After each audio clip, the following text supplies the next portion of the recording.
Welcome to another amazing episode of Raising Private Money. I'm Jay Conner, your host, also known as the Private Money Authority, and it's on this show that we talk about how to raise private money without even having to ask for money.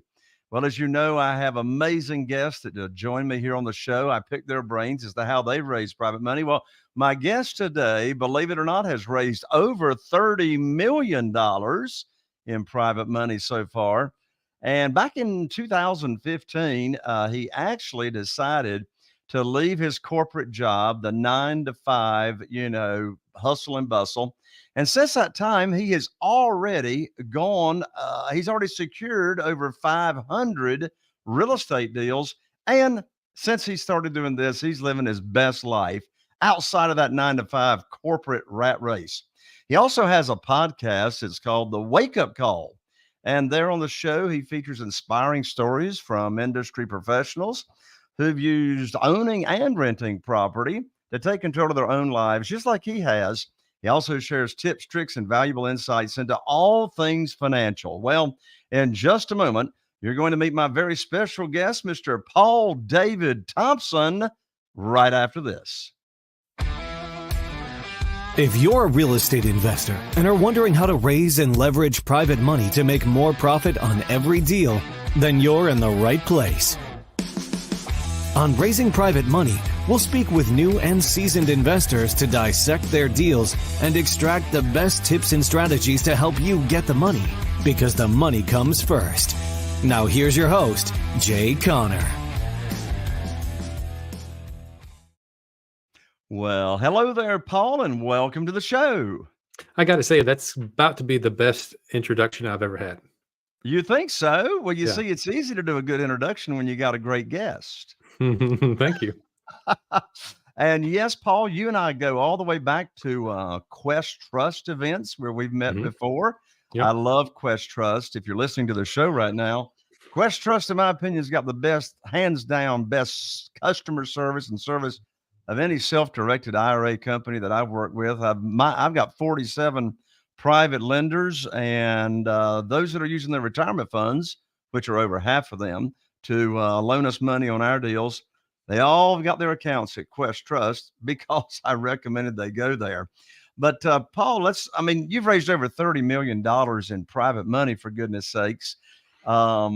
You're ahead of me, my friend. You're ahead of me. Of course, I wouldn't know what to do with $30 million. I got 47 private lenders, $8.5 million that I just rotate from, property to property to property on the funding of it.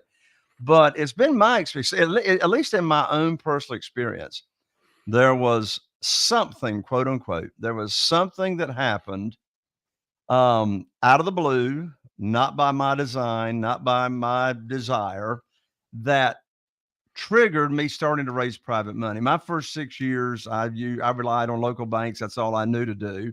And then I lost my line of credit. I had to find a better, quicker way to fund my deals. I didn't know anything about private money, self-directed IRAs, or anything the first 6 years until I was forced into finding another alternative. What is your story? What is it that happened? Maybe you did it intentionally. I don't know. But what happened to where you started raising private money instead of using institutional money? That's a really interesting question, because when I first started, I didn't have just a whole bunch of money to begin with. And I had a little bit. I had just enough to be dangerous. But I stumbled across this idea of doing the BRRR method, the buy, rehab, rent, refi, repeat, which is coined by BiggerPockets. And in 2015, when I started, the market was really ripe for doing that. So it was housing in the southeast where I live, in Little Rock, Arkansas, was just very readily affordable. It was easy to find deals. And I found so many deals that I ran out of my own cash. And so I was in this mode of, I just wanted to buy as many rental properties as I could, because I wanted that to replace my day job, because I really wanted out of my day job. I wanted to kick the corporate job aside and be in control of my own time. And maybe we can go into that story as well. But I learned very quickly that when it comes to raising money, it really helps to dig your well before you're thirsty.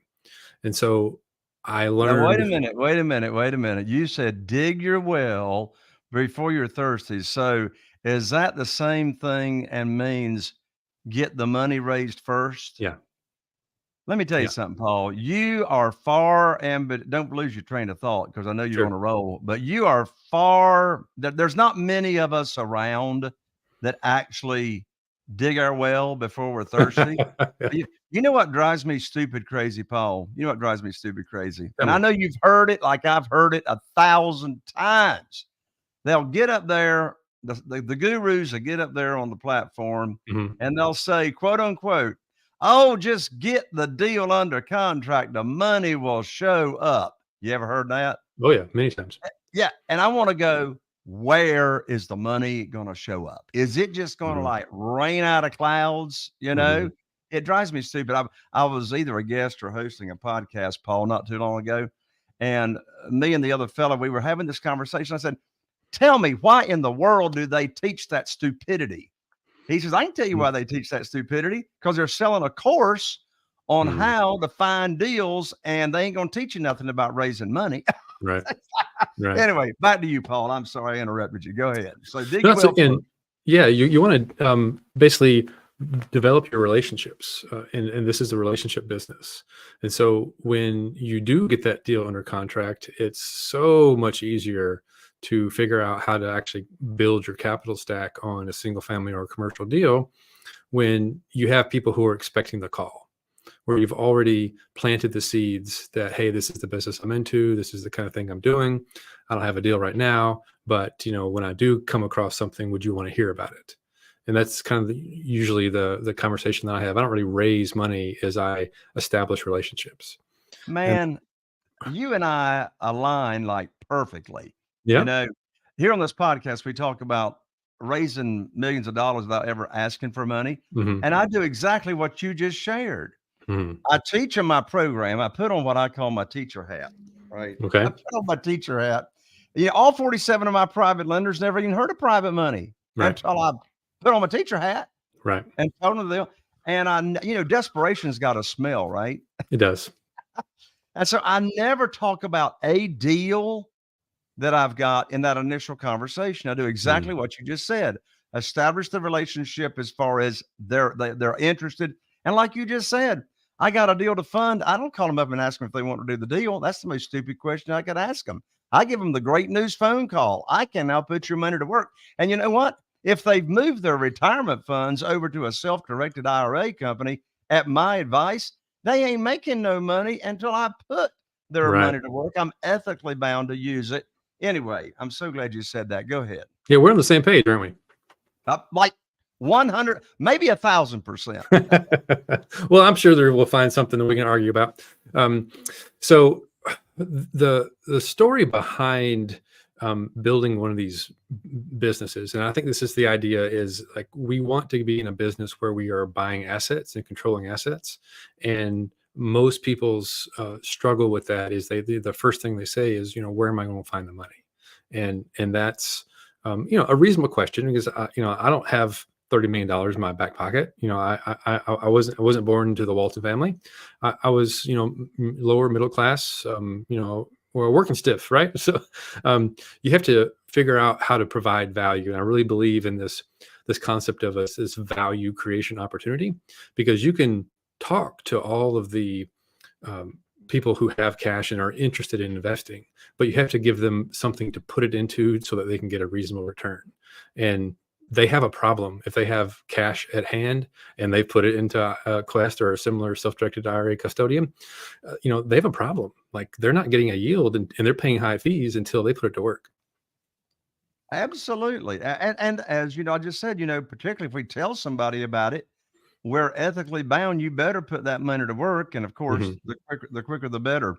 Now, uh, you mentioned the BRRR method Mhm. again, which is, you buy the property, renovate the property, rent the property, refinance the property with institutional money, Yep. cash out, rinse and repeat. Mhm. How's that method working these days for you It's in harder. this in this climate of higher institutional refinance rates? You have to get incredible deals. Like the only way it makes sense anymore is if you just buying an asset at just ridiculously low discounts, right? So are high discounts, and you're getting just this deal, because when you're buying an asset that has a cap rate of 7% or less, and you're borrowing money at 7% or higher, the numbers don't work out. There's just no, like, especially when you're financing the whole thing, like you just, it doesn't work, right?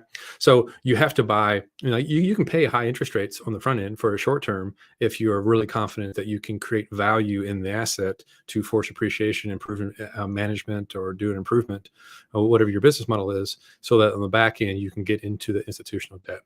You just got to be really careful that you're not buying into an asset and getting trapped into a short-term high rate interest that you can't get out of. Like that's the risk with that strategy. Right. Do you have a preferred strategy in today's market? For me, I'm buying, it's commercial assets, but I love seller financing. And right now there is a huge transfer of wealth, the silver tsunami. We've heard about it. There are 10,000 baby boomers retiring every day. 19% of them own some sort of business. I don't know what percent of them own real estate, but a bunch of them do. And they need to transfer that asset to something, and they're ready to retire. And with the prevailing interest rates in today's market, the idea of having a seller financing conversation. Interesting. Well, this is Raising Private Money podcast, but let's detour for a moment. Okay. Let's talk seller financing for a moment. How do you have a conversation with a seller? I mean, 30,000 foot view here, but what's that conversation sound like when you're talking to, of course, this is to get seller financing, you got to be talking to a for sale by owner. That's like the only place you're going to get it that I know of. What's that conversation sound like? How do you approach the subject? How do you talk in terms that a layman would understand that's never considered seller financing? And how do you make that offer of them carrying back a note appealing?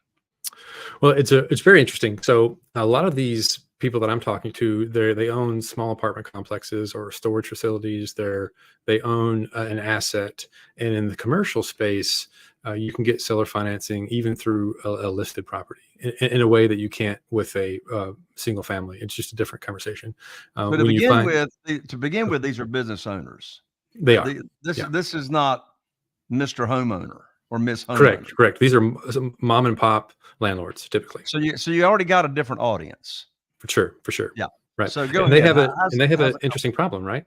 They're about ready to retire, or they are retiring, and they have cash flow, and they want their cash flow. They want the cash flow to live off of, but they don't want the work to manage it anymore.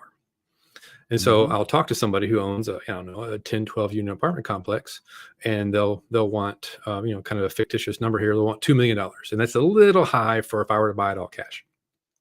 And I'll say, I can get really close to that number of $2 million. If you would entertain taking payments, would that be something you'd be open to hearing more about? And they're like, well, what does that mean? And they'll even say, do you mean like seller financing? I was like, yeah, that's what I'm talking about. Are you familiar with how that works? And most of them have some idea, but they don't know the details. I said, well, you're enjoying the income from this property right now, but you're taking over all the hassle right now. You're taking on the hassle. How about I step in and take over the hassle, and I'll make you payments just like you do to your bank, but I'd much rather pay you interest than pay the bank interest. And I find that that's a good segue into having a conversation. I'm very, I don't say, hey, Mr. Seller, would you do a seller financing? I say, would you be open to the idea of taking payments? If I can get closer to your. Well, they understand that. Yeah. Right. I mean, they understand. They do. It's more intuitive to them. Payments. Yeah. Right. I love it. What kind of interest rate do you offer? Or do you let them tell you? Or do you let them tell you? 5% or less. Do you get them to? Do you ever have a conversation with a seller And you just don't bring up interest, or do you always bring up interest? I don't bring up interest until they do. And I find that most the investors that are open to this, their interest is not their primary consideration. The sale price is their primary consideration, and the amount of payments they're going to be receiving. Mm-hmm. That's more important to them than getting an 8, 9, 10% return like a lot of private money lenders would, because it's a different scenario. Yeah. Do you make multiple offers, as in, I can pay you, if you want all cash, I'll pay you this. Mm-hmm. If you'll take payments, I'll pay you this. Mm-hmm. I do what they call a 3-letter option of intent. And so I make 3 offers, and I used to do 1 cash, 1 principal only, 1 interest only. I've gotten to where now I don't even put the cash number out there anymore, because I'm just not interested in buying an asset right now that's not a seller financing situation. The market is ripe for it. It's the best strategy that I know of in the current cycle, the current market environment. And I can get way cheaper interest and work with a situation where there's often no bank financing at all. You sort of get to make the rules. Yeah. And all you got to do is you and your seller, you're making the rules. Right. Both sides have to agree. But yes, I'm not like, I don't have to wait for an appraisal. I don't have to get all the paperwork that's done. Like the paperwork that we do with the closing, with the seller financing, even when we have the second that's being held by private money, just like with private money lenders, you kind of make the rules because you two are working out the details, and you and your attorney are writing the paperwork. So I'm controlling the details, and the devils are in the details. And if a bank controls the situation, that paperwork is written to their benefit, not yours. When I was borrowing money from the banks, they made the rules, as you said. Mm-hmm. And the traditional way to borrow the money is you go to Mr. or Miss Banker and you get on your hands and knees and you put your hands underneath your chin and you go, please fund my deal, right? Mm-hmm. You're begging. I mean, Mm-hmm. in this world of private money, we're not begging, chasing, persuading, trying to talk anybody into anything. The traditional way of borrowing money to fund a deal is you got to pull up your skirt and let the banker see your personal assets and your financial statements and all that mess. Well, here in this world, there's no credit score that drives into this decision.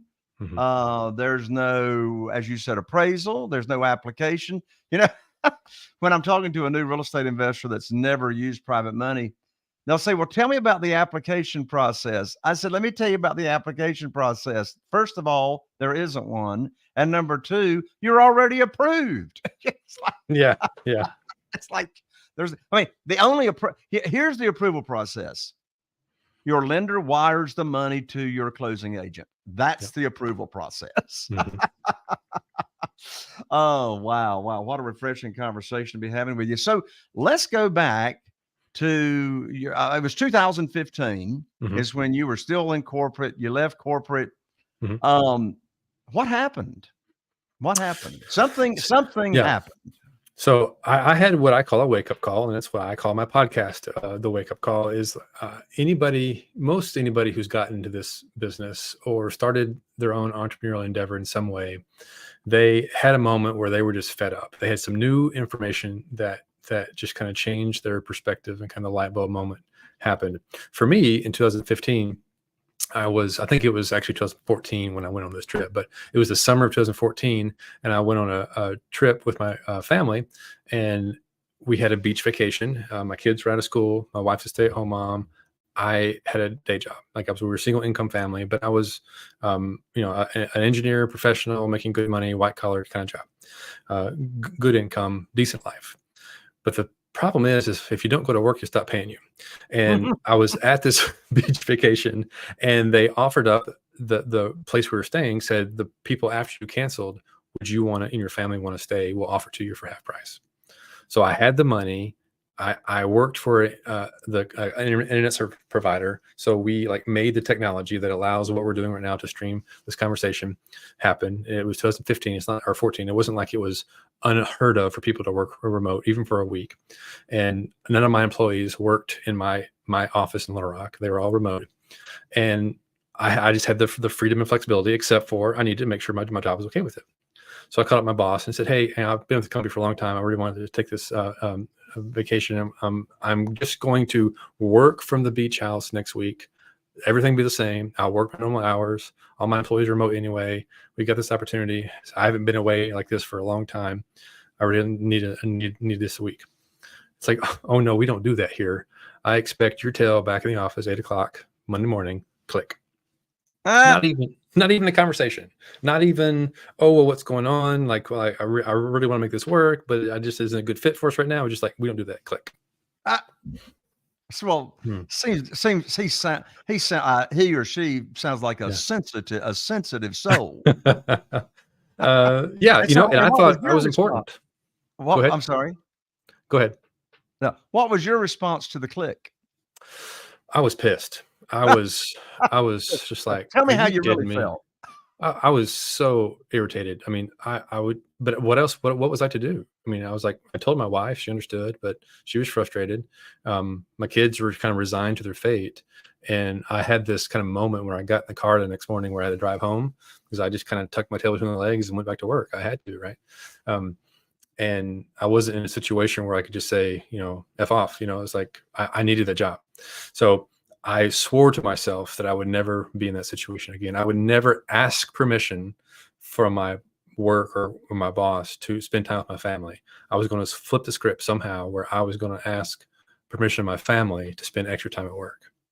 And it took me a while to build that, but that's when I said, I've got to figure out something. And after quite a bit of soul searching and some researching, I realized that real estate might be a path for that. You didn't read Rich Dad Poor Dad, did you?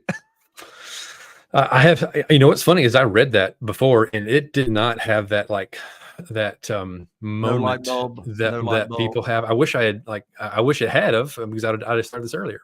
That's really the only regret I have in this business is I didn't start earlier. I got you. Now, so you love the BRRR method. In today's market, you got to buy them really, really at deep discounts, like you talked about. So you hear sometimes people saying, well, I'm not so interested in being a landlord because I don't want to have to deal with tenants and toilets. I know you've heard that 1,000 times. Yep. And so how about share some tips on how to be a successful landlord to where you're running it and that business ain't running you?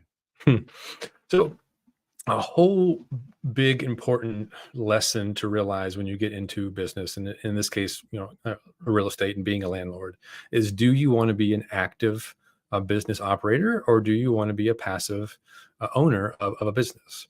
And I realized that my end state was I wanted to be an investor, not a business operator. I'm fine being a business owner, and I'm fine being an investor, but I didn't want to always, forever and always be an employee in my own company.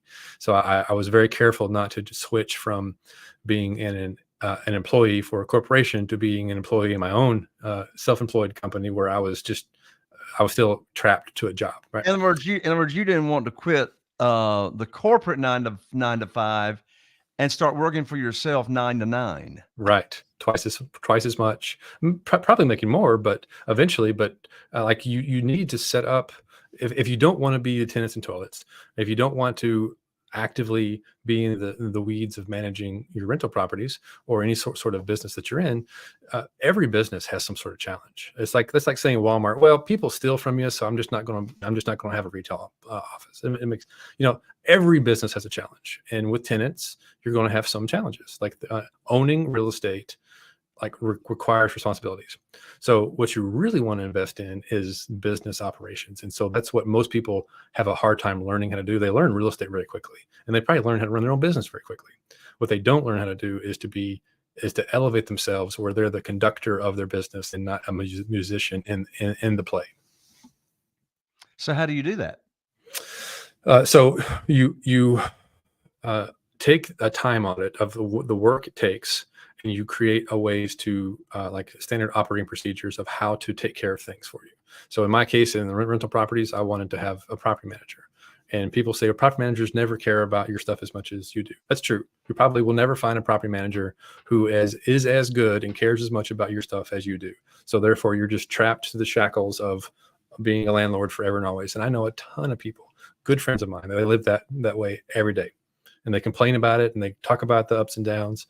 It's like you can just, sit there and complain about it, or you can create a system to replace that. And business operations fundamentally is all about creating systems. You hire employees to do operating procedure, and you have them do the job as good, or maybe 70% as good as you would if you were there yourself. And I really like to use Chick-fil-A as an example for this. If Chick-fil-A complained about the turnover of their employees so much, then they'd be just like McDonald's or Wendy's or whatever fast food joint you go through, that it's just kind of a crummy experience. Somehow Chick-fil-A is able to create a standard operating procedure where they train and turn over employees constantly. But yet your experience as a customer through a Chick-fil-A drive-through is far superior than anybody else out there. So you want to be the Chick-fil-A of the landlord business, where you're creating systems so that it's simple, repeatable, and you build a machine that scales. So you answered the big question. That is, obviously, you're not managing yourself, the properties. You've got property management and et cetera. One thing that you talk a lot about on your podcast, Wake Up Call, you talk a lot about really designing the life that you want. In other words, leading a life by design, intentionally. Unfortunately, as you and I know, most people walking around are not leading a life by design. The tide is taking them wherever the tide takes them. Yep. I would say the first thing you got to fix to lead a life by design is you're not going to be leading a life by design with a victim mentality. Right. You got to have the victor mentality. But what is 101? What is lead life by design 101? How do you start? Most people I've discovered, Paul, they don't even know what they want. Right. Yeah, that's the answer, actually. Yeah. So what's the 101 lesson on how do you lead a life by design? Start with the end in mind. What is it do you actually want? And that can be pretty deep when you really get into it. Like, what is the lifestyle? How do you want to spend your time? What is it that you really want to do? What do you feel like your purpose on this earth is? We're this awareness that's plugged into these earth suits walking around on earth. We don't know why we're here. We don't know what's going on. We're born naked and don't speak the language. And we're just trying to figure it all out. That's, I think, completely normal. It's the human condition. And then you get wrapped up into the economic forces and the socioeconomic powers that are, and you lead life by default. Like, you just follow the pattern that the people ahead of you gave you. And they probably meant well. Like, the people who raised you and the teachers at school, they did the best they could for you, like, given what they knew. And so now you need to do the best that you can do. And the best that you can do for yourself is to realize that you're the instrument of improvement. Like, if you want to make things better, then you have to invest in yourself and figure out what the possibilities are. And that's the kind of the wake up call for me, just like realizing with new information hits you, circumstances or reading a book or whatever, you're like, oh, things can be different. I have agency to create the environment and lifestyle that I want. And I get to define what's important to me, not society, not my family, not culture. I get to define what I want. And that really is the deep journaling exercises where you ask yourself why 7 layers deep. It gets super heavy really fast. But in that writing, you'll catch yourself, your ego popping up and realizing that your ego is trying to protect what you need to push that aside and like find your true self. And when you find that true self and figure out what they actually want, that awareness that is us and what they actually are here to do, and that you get to define that and you get to discover that on your own. And that discovery process then will find you the tactics of how to get the life you want. Isn't it so liberating once someone realizes they can actually design a life that they want? I mean, how freeing, is that? Empowering. It reminds me, I'm sorry. It's empowering, isn't it? Empowering and powerful. It reminds me of Jack Canfield's book, which I absolutely love. It's called The Success Principles by Jack Canfield. There's 69 success principles in his book. And the very first one, which is the foundation for the other 68 success principles, is you must be 100% responsible for everything that happens in your life. Mm-hmm. I love his formula that I don't have time to share here on the show. But with that, I know, Paul, you work with business professionals that you consult with. You work with them on designing their life. Mm-hmm. You work with them on teaching them battle-tested, in the trenches stuff you've actually done in your business. How can people connect with you, learn about how they could learn from you, and continue this conversation? The best place to find me is on my personal website, pauldavidthompson.com.